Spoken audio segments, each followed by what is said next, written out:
Hi friends, welcome to my channel. Friends, ಇನ್ನೇನು ಮಳೆಗಾಲ ಶುರುವಾಯಿತು. ಮಲ್ಲಿಗೆ ಗಿಡದಲ್ಲಿಯೂ ಕೂಡ ಅಷ್ಟೇ ಪ್ರಾಬ್ಲಮ್ಗಳು ಸ್ಟಾರ್ಟ್ ಆಗ್ತದೆ. ಇವಾಗ ಸಾಮಾನ್ಯವಾಗಿ ತುಂಬ ಜನರ ಗಿಡಗಳೇನಾಗ್ತದೆ ಅಂದರೆ ಪಾಚಿ ಎಲ್ಲ ಹಿಡಿಲಿಕ್ಕೆ ಸ್ಟಾರ್ಟ್ ಆಗ್ತದೆ. ಪಾಚಿ ಎಲ್ಲ ಹಿಡಿದ್ರೆ ಅದಕ್ಕೆ ಮದ್ದೆಲ್ಲ ಸಿಗೋದಿಲ್ಲ. ಅದಂದರೆ ನಾವು ಹೆಚ್ಚು ಜೀವಾಮೃತ ಎಲ್ಲ ಬಳಸಿದರೆ ಆ ಥರ ಆಗುವಂಥದ್ದು. ನೆಲಗಡಲೆ ಹಿಂಡಿ ಎಲ್ಲ ಜಾಸ್ತಿ ನಾವು ಗಿಡಗಳಿಗೆ ಹಾಕಬಾರ್ದು. ಒಂದು 6 ತಿಂಗಳಿಗೊಮ್ಮೆ ಅಥವಾ ಒಂದು ವರ್ಷಕ್ಕೊಮ್ಮೆ ಈ ಥರ ನೆಲಗಡಲೆ ಹಿಂಡಿಯನ್ನು ಬಳಸ್ಕೊಳ್ಬೇಕು. ಜಾಸ್ತಿಯಾಗಿ ಹಾಕಿದರೆ ಗಿಡಗಳಲ್ಲಿ ಪಾಚಿ ಹಿಡಿಯುವಂಥ ಸಮಸ್ಯೆಗಳು ಕೂಡ ಜಾಸ್ತಿ ಆಗ್ತದೆ. ಅಷ್ಟೇ ಅಲ್ಲ, ಇನ್ನು ನಾವು ಪಾಟ್ ಇರ್ಬೋದು ಅಥವಾ ಗ್ರೋ ಬ್ಯಾಗ್ ಇರ್ಬೋದು, ಯಾವುದರಲ್ಲಿ ಕೂಡ ಗಿಡ ನೆಟ್ಟರೆ ಏನಾಗ್ತದೆ ಅಂದರೆ ಕೆಲವೊಂದು ಸಲ ನೀರು ನಿಲ್ತದೆ. ನೀರು ನಿಂತು ಗಿಡಗಳು ಸಂಪೂರ್ಣವಾಗಿ ಹಾಳಾಗಿ ಹೋಗ್ತದೆ. ಮತ್ತು ಇನ್ನು ಹೂ ಕೂಡ ಕಡಿಮೆ ಅಂತಲೇ ಹೇಳ್ಬೋದು. ಅದು ಮೇ ತಿಂಗಳಲ್ಲಿ ಕೂಡ ಕಡಿಮೆನೇ ಹೂ ಅಂತ ಹೇಳ್ಬೋದು. ಆದ ಕಾರಣ ರೇಟ್ ಕೂಡ ಅಷ್ಟೇ ಹೈ ಇತ್ತು. ಹೋದ ವರ್ಷಕ್ಕೆ ಹೋಲಿಸಿದರೆ ಈ ವರ್ಷ ಮಲ್ಲಿಗೆ ರೇಟ್ ತುಂಬ ಜಾಸ್ತಿ ಇತ್ತು. ಹೋದ ವರ್ಷ ಎಲ್ಲ ಏಪ್ರಿಲ್ ಮೇ ಅಲ್ಲೆಲ್ಲ ಒಂದು ಚೆಂಡಿಗೆ 20 ರೂಪಾಯಿ ಏನಿತ್ತು. ಆದರೆ ಇವಾಗ ಅಂಥ ರೇಟ್ ಸಿಗಲಿಲ್ಲ. ಒಳ್ಳೆಯ ರೇಟ್ ಕೂಡ ಸಿಕ್ಕಿದೆ. ಆದರೆ ಹೂ ಕೂಡ ಕಡಿಮೆ ಅಂತಲೇ ಹೇಳ್ಬೋದು. ಮಳೆಗಾಲ ಬೇಗನೆ ಪ್ರಾರಂಭ ಆದ್ದರಿಂದ ಗಿಡದಲ್ಲಿ ಕೂಡ ಅಷ್ಟೇ ಸಮಸ್ಯೆಗಳು ಸ್ಟಾರ್ಟ್ ಆಗಿದೆ. ಗಿಡದಲ್ಲಿ ಹುಳ ತಿನ್ನುವಂಥ ಸಮಸ್ಯೆಗಳು ಇರ್ಬೋದು, ಮತ್ತು ಗೆಲ್ಲು ಸಾಯುವಂಥ ಸಮಸ್ಯೆಗಳು ಕೂಡ ಜಾಸ್ತಿ ಅಂತಲೇ ಹೇಳ್ಬೋದು. ಒಂದು ಮಳೆ ಬಿದ್ದರೆ ಸಾಕು ಮಲ್ಲಿಗೆ ಗಿಡಗಳಲ್ಲಿ ತುಂಬಾ ರೋಗ ಲಕ್ಷಣಗಳು ಕಾಣಲಿಕ್ಕೆ ಸ್ಟಾರ್ಟ್ ಆಗ್ತದೆ. ನನ್ನ ಗಿಡ ಕೂಡ ಹಾಗೆ ತುಂಬಾ ಹಾಳಾಗಿತ್ತು. ಅಷ್ಟೇ ಅಲ್ಲ, ನನ್ನ ಗಿಡಗಳು ಎಷ್ಟು ಎತ್ತರಕ್ಕೆ ಬೆಳೆದಿದೆ ಅಂದರೆ ತುಂಬ ಜಾಸ್ತಿ ಎತ್ತರಕ್ಕೆ ಬೆಳೆದಿತ್ತು. ಅದನ್ನು ನಾನು ಕಟ್ಟೆಲ್ಲ ಮಾಡಲಿಲ್ಲ, ಯಾವುದೇ ಕಾರಣಕ್ಕೂ ಕಟ್ಟೆಲ್ಲ ಮಾಡಲಿಲ್ಲ. ನಾನು ಯಾವಾಗ ಕಟ್ ಮಾಡೋದಿಲ್ಲ. ಇನ್ನೂ ಕಟ್ ಮಾಡಬೇಕಾದ್ರೆ ನಾನು ಒಂದು ಆಗಸ್ಟ್ ಸೆಪ್ಟೆಂಬರಲ್ಲಿ ಕಂಪ್ಲೀಟಾಗಿ ಟ್ರಿಮ್ ಮಾಡ್ತೇನೆ. ಆವಾಗ ಹೂ ಕೂಡ ಕಡಿಮೆ ಇರ್ತದೆ, ಮತ್ತು ಗಿಡಗಳು ಕೂಡ ಚಿಗುರಲಿಕ್ಕೆ ತುಂಬ ಟೈಮ್ ಬೇಕಾಗ್ತದೆ. ಎಲ್ಲ ಗಿಡವನ್ನು ಒಟ್ಟಿಗೆ ಕಟ್ ಮಾಡಿದರೆ ನಮಗೆ ಹೂ ಕೂಡ ಸಿಗೋದಿಲ್ಲ.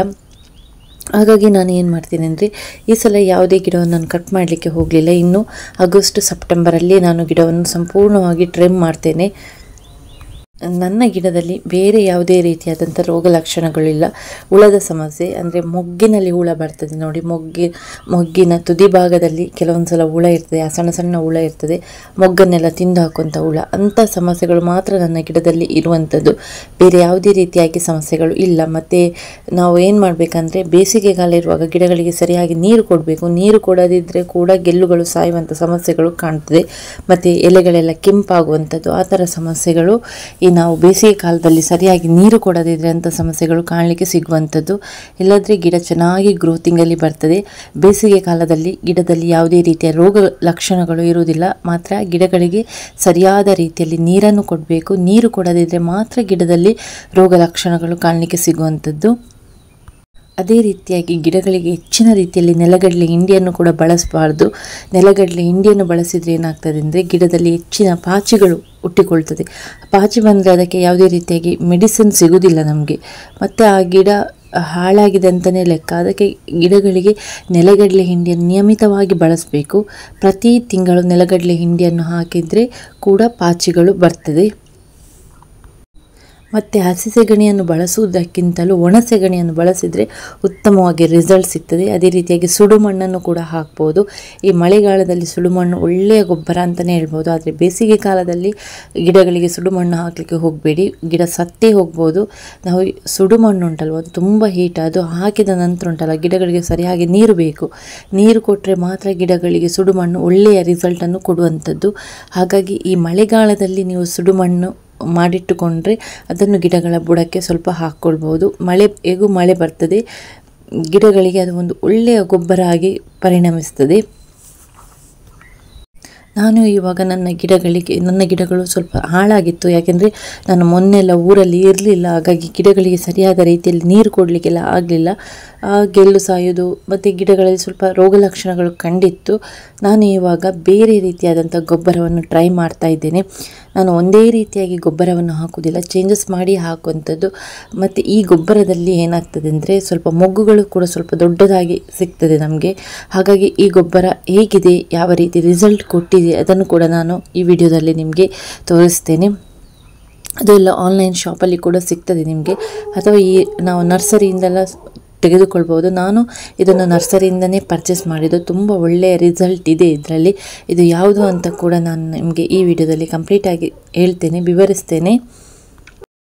ಈ ರೀತಿಯ ಗೊಬ್ಬರವನ್ನು ಬಳಸಿದ್ರಂಟಲ್ವ ಗಿಡದಲ್ಲಿ ಗ್ರೋತಿಂಗ್ ಕೂಡ ಚೆನ್ನಾಗಿ ಬರ್ತದೆ, ಗಿಡ ಕೂಡ ಒಂದು ಉತ್ತಮವಾಗಿ ರಿಸಲ್ಟನ್ನು ಕೊಡ್ತದೆ. ಮತ್ತು ಗಿಡಗಳಿಗೆ ನಾವು ಏನನ್ನು ಹಾಕ್ತೇವೆ ನೋಡಿ ಅದನ್ನು ಸರಿಯಾಗಿ ಹಾಕಿಕೊಳ್ಬೇಕು, ಒಂದು ನಿಯಮಿತ ಟೈಮಲ್ಲಿ ಹಾಕಿಕೊಳ್ಬೇಕು. ಇವಾಗ ಒಂದು ಸ್ಪ್ರೇ ಅಂತ ಇಟ್ಕೊಳ್ಳಿ, ಅದನ್ನು ನೀವು ಒಂದು ಸಲ ಯೂಸ್ ಮಾಡಿದರೆ ಪ್ರತಿ 15 ದಿವಸಕ್ಕೊಮ್ಮೆ ತಪ್ಪದೆ ನೀವು ಅದನ್ನು ಯೂಸ್ ಮಾಡಬೇಕು. ಆಗ ಮಾತ್ರ ನಿಮಗೆ ಗಿಡದಲ್ಲಿ ಒಳ್ಳೆಯ ರಿಸಲ್ಟನ್ನು ಕಾಣುವಂಥದ್ದು. ಒಂದು ಸಲ ಹಾಕಿ ಮತ್ತೊಂದು ಸಲ ಹಾಕದೇ ಹೋದರೆ ಗಿಡಗಳು ಕೂಡ ಹಾಳಾಗಿ ಹೋಗ್ತದೆ ಮತ್ತು ಅದರಲ್ಲಿ ನಮಗೆ ಯಾವುದೇ ರೀತಿಯಾಗಿ ರಿಸಲ್ಟ್ ಕೂಡ ಸಿಕ್ಕುವುದಿಲ್ಲ. ಮತ್ತು ಇವಾಗ ಮಳೆ ಬರುವ ಕಾರಣ ಉಂಟಲ್ವ, ಹೆಚ್ಚಿನ ಪಾಟ್ಗಳಲ್ಲಿ ನೀರು ತುಂಬಿಕೊಳ್ತದೆ. ನೀರು ನಿಂತುಂಟಲ್ವ ಗಿಡಗಳು ಸಂಪೂರ್ಣವಾಗಿ ಹಾಳಾಗ್ತದೆ ಅಂತಲೇ ಲೆಕ್ಕ. ಇವಾಗ ಹೆಚ್ಚಾಗಿ ನೆಲದಲ್ಲೆಲ್ಲ ನಟ್ಟಿರ್ತಾರೆ ನೋಡಿ, ಗುಂಡಿ ತೋಡಿ ನಟ್ಟಿರ್ತಾರೆ. ಇವಾಗ ಮಳೆ ಬಂದರೆ ಏನಾಗ್ತದೆ ಅಂದರೆ ಆ ಗುಂಡಿಯಲ್ಲೆಲ್ಲ ನೀರು ನಿಲ್ತದೆ. ನೀರು ನಿಂತರೆ ಗಿಡಗಳು ಉಂಟಲ್ವ ಅಲ್ಲಿ ಕೊಳ್ತು ಹೋಗ್ತದೆ. ಮತ್ತು ಅದು ರಿಕವರಿ ಆಗಲಿಕ್ಕೆ ಮಳೆ ಸ್ವಲ್ಪ ಕಮ್ಮಿ ಆದ ನಂತರನೇ ಸ್ವಲ್ಪ ಚಿಗುರು ಬರಲಿಕ್ಕೆ ಸ್ಟಾರ್ಟ್ ಆಗುವಂಥದ್ದು. ಹಾಗಾಗಿ ಯಾವುದೇ ಕಾರಣಕ್ಕೂ ಪಾಟಲ್ಲಿ ಇರ್ಬೋದು ಅಥವಾ ನೀವು ನೆಟ್ಟ ಗ್ರೋ ಬ್ಯಾಗಲ್ಲಿ ಇರ್ಬೋದು ಅಥವಾ ನೆಲದಲ್ಲಿ ಇರ್ಬೋದು, ಯಾವುದೇ ಇರ್ಬೋದು, ಅದರಲ್ಲಿ ನೀರು ನಿಲ್ಲಲಿಕ್ಕೆ ಬಿಡಬಾರ್ದು. ನೀರು ನಿಂತರೆ ಗಿಡಗಳು ಕೊಳ್ತು ಹಾಳಾಗಿ ಹೋಗ್ತದೆ ಅಂತಲೇ ಲೆಕ್ಕ. ಮತ್ತು ಅದು ಚಿಗುರು ಬರಲಿಕ್ಕೆ ತುಂಬ ಟೈಮ್ ತಗೊಳ್ತದೆ.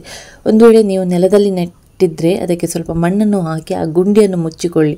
ಮತ್ತು ಅದು ಬುಡ ಬಿಡಿಸುವಾಗ ನೀವು ಅದು ಸ್ವಲ್ಪ ಗುಂಡಿಯನ್ನು ತೆಗೆದು ಮತ್ತು ಬುಡವನ್ನು ಬಿಡಿಸ್ಕೊಳ್ಬೋದು. ಅದೇ ರೀತಿಯಾಗಿ ಗ್ರೋ ಬ್ಯಾಗಲ್ಲಿ ಏನಾದರೂ ನೀರು ನಿಂತಿದ್ದರೆ ಆ ಹೋಲಲ್ಲಿ ಸ್ವಲ್ಪ ಹೋಲ್ ಮಾಡಿಕೊಂಡು ನೀರು ನಿಲ್ಲದ ಹಾಗೆ ನೋಡಿಕೊಳ್ಳಿ. ಪಾಟಲ್ಲಿ ಕೂಡ ಅದೇ ರೀತಿಯಾದಂಥ ಮೆಥಡನ್ನು ನೀವು ಅನುಸರಿಸಿದ್ರಂತಲ್ವ ಗಿಡಗಳು ಮಳೆಗಾಲಕ್ಕೆ ಏನೂ ಹಾಳಾಗುವುದಿಲ್ಲ. ಒಟ್ಟಾರೆಯಾಗಿ ಗಿಡದಲ್ಲಿ ಯಾವುದೇ ಕಾರಣಕ್ಕೂ ನೀರು ನಿಲ್ಲಲಿಕ್ಕೆ ಬಿಡಬಾರ್ದು. ನೀರು ನಿಂತರೆ ಗಿಡಗಳ ಬೇರುಗಳು ಕೊಳ್ತು ಹೋಗ್ತದೆ, ಗಿಡ ಸಾಯ್ತದೆ. ಇನ್ನು ಗೆಲ್ಲು ಸಾಯುವ ಸಮಸ್ಯೆ ಇದೆ ಅಂತ ಹೇಳಿದರೆ ಬ್ಲೂ ಕಾಫ್ 50 ಫಂಗಿಸೈಡನ್ನು ಸ್ಪ್ರೇ ಮಾಡಿದ್ರುಂಟಲ್ವ ಗೆಲ್ಲು ಸಾಯುವ ಸಮಸ್ಯೆಗಳು ಕಂಪ್ಲೀಟಾಗಿ ಕಮ್ಮಿ ಆಗ್ತದೆ. ಅಷ್ಟೇ ಅಲ್ಲದೆ ಗಿಡದಲ್ಲಿ ಇದು ಗಿಡ ಎಲ್ಲ ಹಳದಿ ಕಟ್ತದೆ ನೋಡಿ, ಅದಕ್ಕೆ ಕೂಡ ಬ್ಲೂ ಕಾಫ್ 50 ಫಂಗಿಸೈಡ್ ಉಂಟಲ್ವ ಉತ್ತಮವಾಗಿ ಅದರ ಕೆಲಸವನ್ನು ನಿರ್ವಹಿಸ್ತದೆ ಅಂತಲೇ ಹೇಳ್ಬೋದು. ಅದರಲ್ಲಿ ಒಳ್ಳೆಯ ರಿಸಲ್ಟ್ ಸಿಕ್ಕಿದೆ, ನನಗೆ ಕೂಡ ಸಿಕ್ಕಿದೆ, ನಾನು ಕೂಡ ಯೂಸ್ ಮಾಡಿದ್ದೇನೆ. ಅದರ ವರ್ಷದಲ್ಲಿ ಒಂದು ಬಾರಿ ಮಾತ್ರ ಯೂಸ್ ಮಾಡಬೇಕು. ನಾನು ಇವಾಗ ಯೂಸ್ ಮಾಡೋದಿಲ್ಲ, ಅದನ್ನು ಒಂದು ಆಗಸ್ಟ್ ತಿಂಗಳಲ್ಲಿ ನಾನು ಹಾಕ್ತೇನೆ. ಗಿಡವನ್ನು ಸ್ವಲ್ಪ ಟ್ರಿಮ್ ಮಾಡಿ ಅನಂತರ ಆ ಸ್ಪ್ರೇಯನ್ನು ಹಾಕ್ಕೊಳ್ಬೇಕು. ಆವಾಗ ನಮಗೆ ಉತ್ತಮ ರಿಸಲ್ಟ್ ಸಿಗ್ತದೆ. ಇವಾಗ ಹಾಕಿದರೆ ಏನಾಗ್ತದೆ, ನಾವು ಗಿಡವನ್ನು ಟ್ರಿಮ್ ಮಾಡದೆ ಹಾಕ್ಕೊಳ್ಬಾರ್ದು, ಅದನ್ನು ಸ್ವಲ್ಪ ಟ್ರಿಮ್ ಮಾಡಿದ ನಂತರ ಆ ಫಂಗಿಸೈಡನ್ನು ಹಾಕಿಕೊಳ್ಬೇಕು. ಮತ್ತು ಮಳೆ ಜಾಸ್ತಿ ಇರುವಾಗ ಕೂಡ ಹಾಕಿದರೆ ಗಿಡದಲ್ಲಿ ಯಾವುದೇ ರೀತಿಯಾಗಿ ಪ್ರಯೋಜನ ಸಿಗುವುದಿಲ್ಲ, ಅದು ಮಳೆ ನೀರಿಗೆಲ್ಲ ಹೋಗ್ತದೆ. ಬಿಸಿಲು ಬರಬೇಕು, ಬಿಸಿಲು ಬಂದರೆ ಮಾತ್ರ ಆ ಸ್ಪ್ರೇಯನ್ನು ಹಾಕ್ಕೊಳ್ಳಿಕ್ಕೆ ಆಗುವಂಥದ್ದು. ಯಾವುದೇ ಸ್ಪ್ರೇ ಇರ್ಬೋದು, ಅದು ಅಂತಲ್ಲ, ಯಾವುದೇ ಸ್ಪ್ರೇ ಇರ್ಬೋದು, ನೀವು ಬಿಸಿಲು ಬರುವಾಗ ಹಾಕ್ಕೊಳ್ಬೇಕು. ಅಥವಾ ಒಂದು ಗಮ್ ಸಿಗ್ತದೆ ಅಂಗಡಿಯಲ್ಲಿ, ಅದನ್ನು ಮಿಕ್ಸ್ ಮಾಡಿ ಹಾಕ್ಕೊಳ್ಬೇಕು. ಈ ರೀತಿಯಾಗಿ ಹಾಕಿದರೆ ಮಾತ್ರ ಗಿಡದಲ್ಲಿ ನಮಗೆ ನಾವು ಹಾಕಿದಂಥ ಸ್ಪ್ರೇ ಇರ್ಬೋದು ಅಥವಾ ಯಾವುದೇ ಗೊಬ್ಬರ ಇರ್ಬೋದು ಅದರಲ್ಲಿ ನಮಗೆ ಒಳ್ಳೆಯ ರಿಸಲ್ಟ್ ಕಾಣುವಂಥದ್ದು. ಇನ್ನು ಮಳೆ ಬಂದರೆ ಗಿಡದಲ್ಲಿ ಹೂಗಳು ಕಡಿಮೆ ಅಂತಲೇ ಹೇಳ್ಬೋದು, ಅಷ್ಟೇನು ಹೂ ಆಗೋದಿಲ್ಲ. ಯಾಕೆಂದರೆ ನಿಮಗೆಲ್ಲರಿಗೂ ಗೊತ್ತಿರೋ ಥರ ಮಲ್ಲಿಗೆ ಗಿಡಗಳು ಬಿಸಿಲನ್ನು ಹೆಚ್ಚು ಇಷ್ಟಪಡುವಂತಹ ಸಸ್ಯ. ಅದಕ್ಕೆ ಬಿಸಿಲಿದ್ರೆ ಮಾತ್ರ ಗಿಡದಲ್ಲಿ ಒಳ್ಳೆಯ ಇಳುವರಿ ಸಿಗುವಂಥದ್ದು. ಮಳೆಯೆಲ್ಲ ಬಂದರೆ ಉಂಟಲ್ವ ನಮಗೆ ಹೂ ಸಿಗೋದಿಲ್ಲ, ಹೂ ತುಂಬ ಕಮ್ಮಿ ಅಂತ ಹೇಳ್ಬೋದು. ಅಷ್ಟೇ ಅಲ್ಲ, ಗಿಡದಲ್ಲಿ ತುಂಬ ರೋಗ ಲಕ್ಷಣಗಳು ಕಾಣಲಿಕ್ಕೆ ಸಿಗ್ತದೆ. ಅದಕ್ಕಾಗಿ ನೀವು ಉಂಟಲ್ಲ ಎವ್ರಿ 15 ಡೇಸ್ಗೊಮ್ಮೆ ಈ ಮಲ್ಲಿಗೆ ಗಿಡದ ಬುಡಕ್ಕೆ ಏನಾದರೂ ಹುಳದ ಸ್ಪ್ರೇ ಇದ್ದರೆ ಹಾಕ್ಕೊಳ್ಬೋದು. ಅಥವಾ ಪೇಗಸಸ್ಸನ್ನು ಕೂಡ ಹಾಕ್ಕೊಳ್ಬೋದು. ಪೇಗಸಸ್ ತುಂಬ ಕಾಸ್ಟ್ಲಿ ಅಂತ ನನಗೆ ಅನಿಸುತ್ತೆ, ಹಾಗಾಗಿ ನಾನು ಅದನ್ನು ಯೂಸ್ ಮಾಡೋದಿಲ್ಲ. ಅದಕ್ಕೆ 150 ರುಪೀಸ್ ಏನೋ ಉಂಟು, ಅದನ್ನು ಒಂದು ಬಾರಿ ಮಾತ್ರ ಯೂಸ್ ಮಾಡಲಿಕ್ಕೆ ಆಗುವಂಥದ್ದು. ನಾನು ಹೆಚ್ಚಾಗಿ ಯೂಸ್ ಮಾಡೋದು ಆ್ಯರೋ, ಆ್ಯಕ್ಟ್ರಾ, ಇದನ್ನೇ ಯೂಸ್ ಮಾಡುವಂಥದ್ದು. ಇದಕ್ಕೆ ಸ್ವಲ್ಪ ಚೀಪ್ ರೇಟಲ್ಲಿ ಸಿಗ್ತದೆ ನಮಗೆ. ಹೂವೆಲ್ಲ ಆದರೆ ಪರವಾಗಿಲ್ಲ, ಅಷ್ಟು ರೇಟ್ ಕೊಟ್ಟು ತೆಗೆದುಕೊಳ್ಬೋದು. ಬಟ್ ಹೂ ಇದ್ದಂಥ ಸಂದರ್ಭದಲ್ಲಿ ನಾವು ಅದನ್ನು ಬಳಸಿ ಅದು ತುಂಬ ಕಾಸ್ಟ್ಲಿ ಅಂತ ನನಗೆ ಅನಿಸುತ್ತೆ. ಮತ್ತು ಯೂಸ್ ಮಾಡೋವರಿಗೆ ಬಿಟ್ಟದ್ದು, ನಾನು ಅದನ್ನು ಹೆಚ್ಚಾಗಿ ಯೂಸ್ ಮಾಡೋದಿಲ್ಲ. ನಾನು ಆ್ಯಕ್ಟ್ರಾ ಮತ್ತು ಆ್ಯರೋ ಎರಡನ್ನೇ ಯೂಸ್ ಮಾಡೋದು. ಮತ್ತು ಪೇಜರಲ್ಲಿ ಕೂಡ ನಾವು ಮೂರು ಭಾಗವಾಗಿ ಮಾಡಿ ಯೂಸ್ ಮಾಡ್ಕೊಳ್ಬೋದು. ಅದಕ್ಕೆ 100 ರೂಪಾಯಿನೇ ಇರ್ತದೆ. ಆದರೆ ನಿಮ್ಮ ಅನುಕೂಲ, ಅದು ಯಾವುದು ಬೇಕಾದರೂ ನೀವು ಯೂಸ್ ಮಾಡ್ಬೋದು. ಹುಳಗಳು ಪೇಗಸಸ್ಸಲ್ಲೇ ಸಾಯ್ತದೆ ಅಂತ ಹೇಳಲಿಕ್ಕೆ ಆಗೋದಿಲ್ಲ, ಅಥವಾ ಆ್ಯರೋದಲ್ಲಿ ಸಾಯ್ತದೆ ಅಂತ ಹೇಳಲಿಕ್ಕೆ ಆಗೋದಿಲ್ಲ. ಆದರೆ ಎವ್ರಿ 15 ಡೇಸ್ಗೊಮ್ಮೆ ನಾವು ಯೂಸ್ ಮಾಡಿದ್ರುಂಟಲ್ವ ಗಿಡದಲ್ಲಿ ಒಂದು ಒಳ್ಳೆಯ ರಿಸಲ್ಟನ್ನು ಪಡೆದುಕೊಳ್ಬೋದು. ಈ ಆ್ಯರೋ ಸ್ಪ್ರೇ ಒಮ್ಮೆ ಯೂಸ್ ಮಾಡಿದ್ರುಂಟಲ್ವ ಅದು ಈ ವೈಟ್ ಫ್ಲೈಸ್ನ ಮೊಟ್ಟೆಯನ್ನೆಲ್ಲ ಕೊಳ್ತದೆ. ಆನಂತರ ನೀವು ಆ್ಯಕ್ಟ್ರಾವನ್ನು ಯೂಸ್ ಮಾಡಬೇಕು. ಪದೇ ಪದೇ ಒಂದೇ ಸ್ಪ್ರೇಯನ್ನು ಯೂಸ್ ಮಾಡಬಾರ್ದು, ಒಮ್ಮೆ ಚೇಂಜಸ್ ಮಾಡಿ ಎಲ್ಲ ಯೂಸ್ ಮಾಡಿಕೊಂಡ್ರೆ ಉಂಟಲ್ವ ರಿಸಲ್ಟ್ ನಮಗೆ ಒಳ್ಳೆಯ ರೀತಿಯಲ್ಲಿ ಸಿಗ್ತದೆ ಅದರದ್ದು.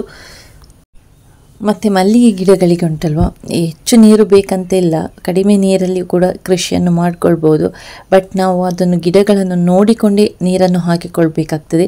ಗಿಡಗಳು ಸಂಪೂರ್ಣವಾಗಿ ಬಾಡಿದರೆ ಮಾತ್ರ ನಾವು ಹೆಚ್ಚಿನ ರೀತಿಯಲ್ಲಿ ನೀರನ್ನು ಕೊಡಬೇಕು.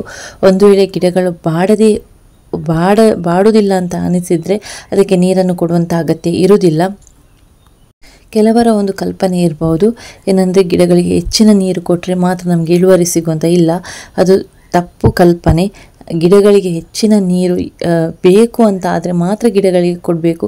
ನಮಗೆ ಗಿಡವನ್ನು ನೋಡಿದಾಗ ಗೊತ್ತಾಗ್ತದೆ, ಗಿಡ ಬಾಡಿದಾಗ ಅದಕ್ಕೆ ನೀರು ಬೇಕು ಅಂತ ಲೆಕ್ಕ. ಆವಾಗ ಮಾತ್ರ ನಾವು ಗಿಡಗಳಿಗೆ ನೀರನ್ನು ಕೊಡಬೇಕು. ಅವಶ್ಯಕತೆ ಇಲ್ಲದೇ ಇದ್ದಾಗ ನಾವು ಗಿಡಗಳಿಗೆ ನೀರು ಕೊಟ್ಟರೆ ಗಿಡಗಳು ಕೂಡ ಸಾಯ್ತದೆ. ಹೆಚ್ಚಿನ ನೀರನ್ನು ಕೆಲವು ಗಿಡಗಳು ಹೆಚ್ಚು ನೀರನ್ನು ಇಷ್ಟಪಡೋದಿಲ್ಲ. ಹಾಗಾಗಿ ಗಿಡವನ್ನು ನೋಡಿ ನೀವು ನೀರನ್ನು ಕೊಡಬೇಕಾಗ್ತದೆ. ವೀಕ್ಷಕರಿಗೆ, ನಾನು ಹೇಳಿದಂತಹ ಒಂದು ಗಿಡಗಳಿಗೆ ಒಳ್ಳೆಯ ಗೊಬ್ಬರ ಅಂದರೆ ಇದೇ ರೋಸ್ ಮಿಕ್ಸ್ ಅನ್ನುವಂಥದ್ದು. ರೋಸ್ ಮಿಕ್ಸ್ ಅನ್ನುವಂಥದ್ದು ಬರೀ ರೋಸ್ಗಳಿಗೆ ಹಾಕುವಂಥ ಪೌಡರ್ ಸಿಗ್ತದೆ, ಅದನ್ನು ನೀವು ತಗೊಳ್ಬಾರ್ದು. ಅದು ಬರೀ ರೋಸ್ಗೆ ಮಾತ್ರ ಹಾಕುವಂಥದ್ದು. ಇದರಲ್ಲಿ ನೋಡಿ ಟು ಗ್ರೋ ಹೆಲ್ತಿ ಫ್ಲವರ್ಸ್, ಇದು ಎಲ್ಲದಕ್ಕೂ ಕೂಡ ಯೂಸ್ ಆಗ್ತದೆ. ಮಲ್ಲಿಗೆ ಗಿಡ ಅಂತಲ್ಲ, ಬೇರೆ ಎಲ್ಲ ಗಿಡಗಳಿಗೆ ಇದನ್ನು ಹಾಕ್ಕೊಳ್ಬೋದು. 1 ಸ್ಪೂನ್ನಷ್ಟು ಪ್ರತಿ ಗಿಡದ ಬುಡಕ್ಕೆ ಹಾಕಿದರೆ ಹೂಗಳು ಕೂಡ ತುಂಬ ದೊಡ್ಡದಾಗಿ ಬರ್ತದೆ. ಮಲ್ಲಿಗೆಯ ಮೊಗ್ಗುಗಳು ಕೂಡ ಅಷ್ಟೇ ಸ್ವಲ್ಪ ದೊಡ್ಡದಾಗಿ ನಮಗೆ ಸಿಗುವಂಥದ್ದು. ಕೆಲವೊಂದು ಸಲ ಮೊಗ್ಗುಗಳು ತೀರ ಸಣ್ಣದಾಗಿರ್ತದೆ. ಇನ್ನು ಮಳೆಗಾಲ ಬಂದ್ರಂತೂ ಮೊಗ್ಗುಗಳು ತುಂಬ ಸಣ್ಣದಾಗಿರ್ತದೆ. ಆವಾಗ ಈ ರೋಸ್ ಮಿಕ್ಸನ್ನು ಅದರ ಬುಡಕ್ಕೆ ಸ್ವಲ್ಪ ಹಾಕಿದರೆ ಮೊಗ್ಗುಗಳು ಕೂಡ ಸ್ವಲ್ಪ ದೊಡ್ಡದಾಗಿ ಬರ್ತದೆ ಮತ್ತು ಫ್ಲವರಿಂಗ್ ಕೂಡ ಒಳ್ಳೆಯ ರೀತಿಯಲ್ಲಿ ಆಗ್ತದೆ. ಇದನ್ನು ನೀವು ಗಿಡದ ಬುಡಕ್ಕೆ ಹಾಕ್ಕೊಳ್ಬೇಕು. ಪ್ರತಿಯೊಂದು ಗಿಡದ ಬುಡಕ್ಕೆ 1 ಟೇಬಲ್ ಸ್ಪೂನ್ನಷ್ಟು ಹಾಕ್ಕೊಳ್ಬೇಕು. ಇದರಲ್ಲಿ ಬೇರುಗಳು ಕೂಡ ತುಂಬ ಚೆನ್ನಾಗಿ ಗ್ರೋತಿಂಗ್ ಆಗ್ತದೆ. ಗಿಡಗಳು ಕೂಡ ಒಳ್ಳೆಯ ರೀತಿಯಲ್ಲಿ ರಿಸಲ್ಟನ್ನು ಕೊಡ್ತದೆ. ಇದನ್ನು ನಾನು ಯೂಸ್ ಮಾಡ್ತಾ ಇದ್ದೇನೆ, ಒಳ್ಳೆಯ ರಿಸಲ್ಟ್ ಇದೆ. ಅದಕ್ಕಾಗಿ ನಾನು ಕೂಡ ಇದನ್ನು ಪರ್ಚೇಸ್ ಮಾಡಿದ್ದೇನೆ. ಇದನ್ನು ನಾನು ನರ್ಸರಿಯಿಂದ ತೆಗೆದುಕೊಂಡಿದ್ದೇನೆ. ಇದನ್ನು ನೀವು ಆನ್ಲೈನಲ್ಲಿ ಕೂಡ ಪರ್ಚೇಸ್ ಮಾಡ್ಕೊಳ್ಬೋದು, ಆನ್ಲೈನಲ್ಲಿ ಕೂಡ ಇದೆ. ಬಟ್ ನೀವು ಪರ್ಚೇಸ್ ಮಾಡುವಾಗ ನೋಡ್ಕೊಳ್ಬೇಕಾಗ್ತದೆ. ರೋಸ್ ಮಿಕ್ಸ್ ಅಂದರೆ ಬರೀ ರೋಸ್ಗೆ ಅಂತ ಇರ್ತದೆ, ಅದನ್ನು ನೀವು ತಗೊಳ್ಬಾರ್ದು. ಅದು ಬರೀ ರೋಸ್ಗೆ ಮಾತ್ರ, ರೋಸ್ನ ಗಿಡಗಳಿಗೆ ಮಾತ್ರ ಹಾಕಲಿಕ್ಕೆ ಆಗುವಂಥದ್ದು. ಟು ಗ್ರೋ ಹೆಲ್ತಿ ಫ್ಲವರ್ಸ್ ಅಥವಾ ಎಲ್ಲದಕ್ಕೂ ಕೂಡ ಆಗ್ತದೆ ಅಂತ ಇದ್ದರೆ ಮಾತ್ರ ಅದನ್ನು ನೀವು ಎಲ್ಲ ಗಿಡಗಳಿಗೂ ಕೂಡ ಹಾಕ್ಕೊಳ್ಬೋದು. ನಾನು 1 kgದು ಪ್ಯಾಕೆಟ್ ತೊಗೊಂಡಿದ್ದೇನೆ. ಅಂದರೆ ಫುಲ್ಲು 1 kg ಅಲ್ಲ, ಅರ್ಧ kg ಬರುವಂಥದ್ದು. ಹಾಗಾಗಿ 2 ಪ್ಯಾಕೆಟನ್ನು ತೆಗೆದುಕೊಂಡಿದ್ದೇನೆ. ಇದು ನರ್ಸರಿಯಲ್ಲಿ ನಾನು ತೆಗೆದುಕೊಂಡಿರುವಂಥದ್ದು. ಎಲ್ಲ ನರ್ಸರಿಯಲ್ಲಿ ಕೂಡ ನಿಮಗೆ ಇದು ಸಿಗ್ತದೆ. ಆನ್ಲೈನಲ್ಲಿ ತೊಗೊಳ್ಬೇಕಂತಿಲ್ಲ, ಬೇರೆ ಎಲ್ಲ ಅಂಗಡಿಯಲ್ಲಿ ಕೂಡ ಸಿಗ್ತದೆ. ಈ ಫರ್ಟಿಲೈಸರ್ ಶಾಪಲ್ಲಿ ಕೂಡ ಇದು ಸಿಗ್ತದೆ. ಇದು ಒಂಥರ ಬೂದಿ ಥರ ಇರುವಂಥದ್ದು. ಇದನ್ನು ನಾವು ಗಿಡಗಳ ಬುಡಕ್ಕೆ ಹಾಕ್ಕೊಳ್ಬೇಕು. ಮಳೆಗಾಲದಲ್ಲಿಯೂ ಕೂಡ ಹಾಕ್ಕೊಳ್ಬೋದು. ಬಟ್ ಜಾಸ್ತಿ ಮಳೆ ಬರುವಾಗ ಹಾಕಿದರೆ ಇದು ನಾವು ಪಾಟಲ್ಲಿ ನೆಟ್ಟರೆ ಏನು ಪ್ರಯೋಜನ ಆಗಲಿಕ್ಕಿಲ್ಲ. ಮಳೆ ಸ್ವಲ್ಪ ಕಮ್ಮಿ ಇರುವಾಗ ಅಥವಾ ಸ್ವಲ್ಪ ಬಿಸಿಲು ಬಂದಾಗ ಇದನ್ನು ಹಾಕಿಕೊಂಡ್ರೆ ಉತ್ತಮ ರಿಸಲ್ಟ್ ನಮ್ಮ ಗಿಡದಲ್ಲಿ ಖಂಡಿತ ಸಿಕ್ಕೇ ಸಿಗ್ತದೆ. ಎವ್ರಿ 15 ಡೇಸ್ಗೊಮ್ಮೆ ಇದರ ಬಳಕೆಯನ್ನು ಮಾಡಬೇಕು. ಇನ್ನು ಹೆಚ್ಚಿನ ಜನರು ಗುಲಾಬಿ ಕೃಷಿಯನ್ನು ಕೂಡ ಮಾಡಿ ಅದರಲ್ಲಿ ಕೂಡ ಸಕ್ಸಸ್ಸನ್ನು ಕಂಡಿದ್ದಾರೆ. ಈ ಗುಲಾಬಿ ಗಿಡಗಳಿಗೆ ಅಂತಲೇ ಪ್ರತ್ಯೇಕವಾಗಿ ರೋಸ್ ಮಿಕ್ಸನ್ನು ಸಿಗ್ತದೆ. ಅದನ್ನು ಹಾಕಿದರೆ ಹೆಚ್ಚಿನ ಸಂಖ್ಯೆಯಲ್ಲಿ ಗುಲಾಬಿ ಹೂಗಳು ಆಗ್ತದೆ. ಯಾರೆಲ್ಲ ಗುಲಾಬಿ ಕೃಷಿಯನ್ನು ಮಾಡಿದ್ದಾರೆ ನೋಡಿ, ಅಂಥವರು ರೋಸ್ ಮಿಕ್ಸ್ ಗುಲಾಬಿ ಗಿಡಗಳಿಗೆ ಅಂತಲೇ ಸಿಗ್ತದೆ. ಅದನ್ನು ಹಾಕಿದರೆ ನೀವು ಗೊಂಚಲಾಗಿ ಈ ಗುಲಾಬಿ ಹೂಗಳನ್ನು ಪಡೆದು ಅದರಲ್ಲಿ ಕೂಡ ಉತ್ತಮವಾಗಿ ಕೃಷಿಯನ್ನು ಮಾಡಿ ಸಕ್ಸಸ್ ಆಗ್ಬೋದು. ಇನ್ನು ಈ ರೋಸ್ ಮಿಕ್ಸನ್ನು ದಾಸವಾಳದ ಗಿಡ ಇದ್ದರೆ ಕೂಡ ಅದರ ಬುಡಕ್ಕೂ ಸ್ವಲ್ಪ ಹಾಕಿ ನೋಡಿ, ಹೆಚ್ಚಿನ ಪ್ರಮಾಣದಲ್ಲಿ ಹೂಗಳು ಆಗ್ತದೆ. ಹೂಗಳ ಕ್ವಾಲಿಟಿ ಕೂಡ ಚೆನ್ನಾಗಿರ್ತದೆ, ದೊಡ್ಡ ಹೂಗಳು ಆಗಿ ಸಿಗ್ತದೆ ನಮಗೆ. ಏನು ರೋಸೆಲ್ಲ ಗುಲಾಬಿ ಗಿಡ ನೆಟ್ಟರೆ ಕೆಲವೊಂದು ನಾವು ನರ್ಸರಿಯಿಂದ ತರುವಾಗ ನೋಡಿ ಗುಲಾಬಿ ಹೂಗಳು ತುಂಬ ದೊಡ್ಡದಾಗಿರ್ತದೆ. ಬಟ್ ಮನೆಗೆ ನಟ್ಟಾಗ ನಮ್ಮ ಗಿಡದಲ್ಲಿ ಹೂವು ಆದಾಗ ಉಂಟಲ್ವ, ಅದು ತುಂಬ ಸಣ್ಣದಾಗಿ ಆಗ್ತದೆ. ಆವಾಗ ನೀವು ಇಂಥ ಫರ್ಟಿಲೈಸರನ್ನೆಲ್ಲ ಬಳಸಿದ್ರೆ ಉಂಟಲ್ವ, ನಿಮ್ಮ ಗಿಡದಲ್ಲಿಯೂ ಕೂಡ ಯಾವ ರೀತಿ ನರ್ಸರಿಯಲ್ಲಿ ಆಗ್ತದೆ ನೋಡಿ ಅಂಥ ರೀತಿಯಾಗಿ ಗುಲಾಬಿ ಹೂಗಳನ್ನು ಪಡಿಬಹುದು. ಹಾಗಾಗಿ ಈ ರೋಸ್ ಮಿಕ್ಸ್ ಅನ್ನೋದುಂಟಲ್ವ ತುಂಬ ಗಿಡಗಳಿಗೆ ಒಳ್ಳೆಯ ರೀತಿಯಾಗಿ ಪ್ರಯೋಜನವನ್ನು ಕೊಡುವಂಥದ್ದು. ಬೇರೆ ಗಿಡಗಳಿಗೂ ಕೂಡ ಬಳಸಿ ನೋಡ್ಕೊಳ್ಬೋದು. ತುಂಬ ಒಳ್ಳೆಯ ರಿಸಲ್ಟ್ ಇದೆ ಈ ರೋಸ್ ಮಿಕ್ಸಲ್ಲಿ. ಯಾರೆಲ್ಲ ಇದನ್ನು ಬಳಸಿದ್ದೀರಿ ನೋಡಿ ಅವರಿಗೆ ಗೊತ್ತಿರ್ಬೋದು ಇದರ ರಿಸಲ್ಟ್ ಹೇಗಿರ್ತದೆ ಅಂತ ಹೇಳಿ.